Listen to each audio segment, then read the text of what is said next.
सानजौफुनि अननाय खुलुमनाय बयनिसिमबो बावहरबाय। मानव गेदेर दिनैनि बे एक्स-एन-डि-पि रिभलुसनारि अर्गानाइजेशननि सोद्रोमाफोरनि रिहेबिलिटेसन पेकेज राननायनि बे हाबाफारियाव नुजाथिफैनो हानाय गाहाय आलासि मानव गेदेर बिटिआरनि चिफ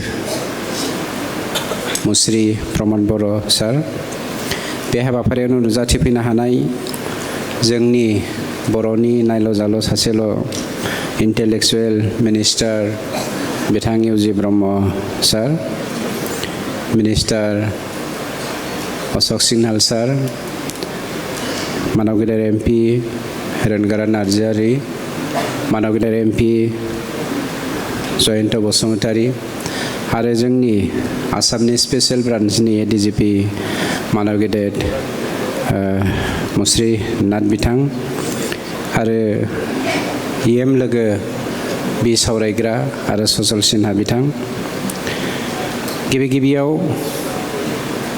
आङो सासे सोमावसारग्रा हान्जानि सोद्रोमा महरै बाहागो लानानै दिनै सोमावसारग्रा हान्जाफोरनि साफ्रोमबो सोद्रोमाफोरजों थाफानो मोननानै खोब गोजोननाय मोनदों आरो बे गोजोननायखौ गिबियावनो भारत सरकारनि नखर मन्त्रि आरो गाहाय मन्त्रि बिथांमोननिसिम एनडिएफबिनि जानानै बर' हारिनि जानानै हामबाय होननायखौ जासिग्रोदों।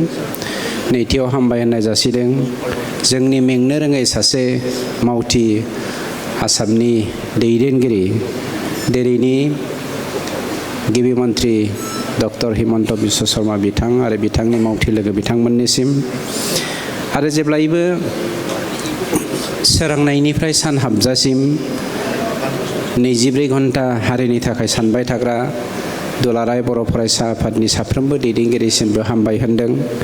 एकर्डनि उनाव जोंनि एकर्डनि दफाफोरखौ मावफुंनायनि थाखाय बिथांमोना मेंनाय बानाय मोजोमनाय गासैखौबो जालदाब गारनानै हारिनि मावनायाव जेब्लायबो नांसोमनायनि थाखाय हामबाय होननायजों लोगोसे दिनै बेवहाय नुजाथिफैनाय जोंनि एक्स-एन-डि-पि वार्कारफोरनिसिम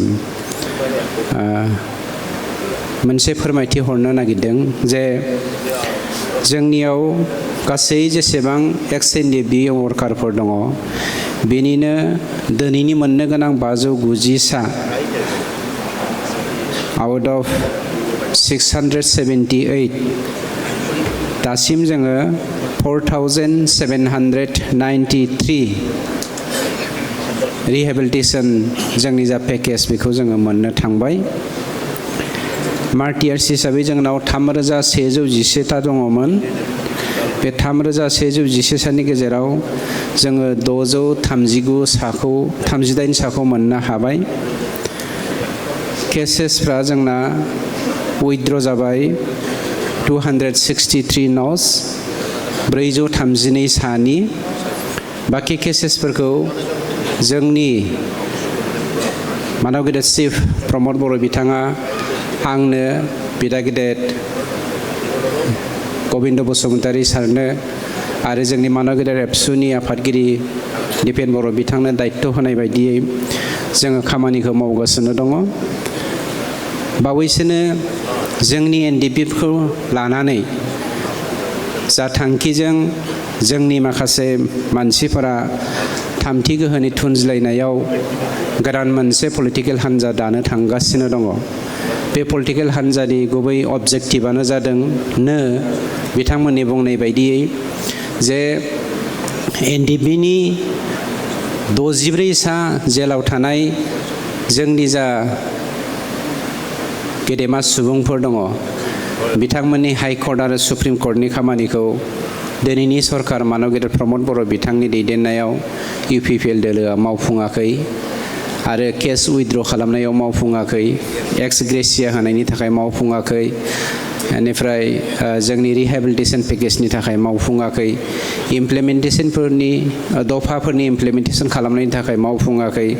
बेफोरबायदि बाहाना खालामनानै जेरै बिएलटिनि दैदेननायाव बिपिएफ जोनोम जादों आबसुनि दैदेननायाव इउपिपिएल जोनोम जादों होननानै बाहाना खालामनानै एनडिपिनि दैदेननायाव मोनसे अल्टारनेटिभ पलिटिकेल पार्टी जोनोम होनानै हारिनि थाखाय खामानि मावनांगौ होननानै जा मिनिं गैयै मोनसे अबजेक्टिभजों बिथांमोना जों साफ्रोमबो एनडिपिखौ नंखाय लामाजों दैदेननो नागिरदों आरो बर' हारिखौ गुरलाय गुजाय खालामनानै जोंखौ फोजोबस्रांनि थाखाय गावसोरनि सेल्फिश इन्टारेस्टजों गावसोरखौ जाफुंनायनि थांखिजों जा खामानि मावहोनो नागिरदों बेनिफ्राय सांग्रां जानो थाखाय आं सरकारनि जानानै आरो एक्स एनडिपिनि सासे सोद्रोमा जानानै बयनिसिमबो गुरैयै खावलायदों।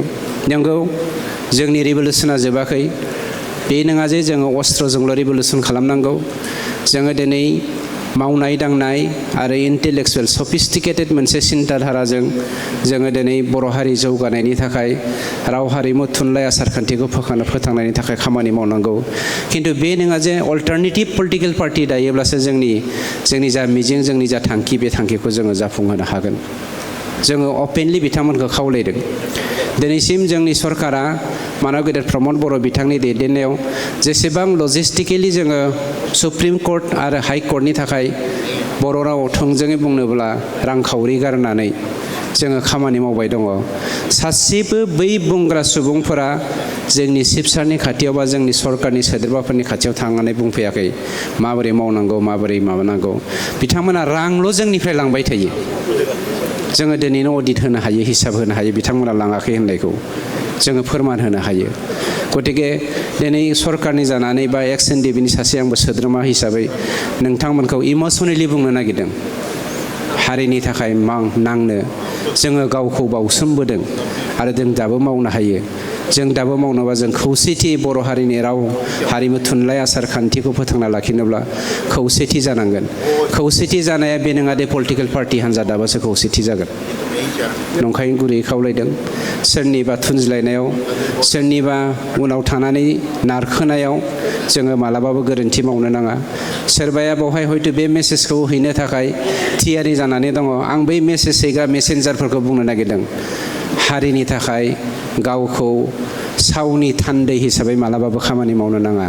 बेखिनिखौनो गुरैयै खावलायनानै आंनि अननाय सिबिनायखौ हरनानै आंनि बिबुंथिखौ फोजोबबाय।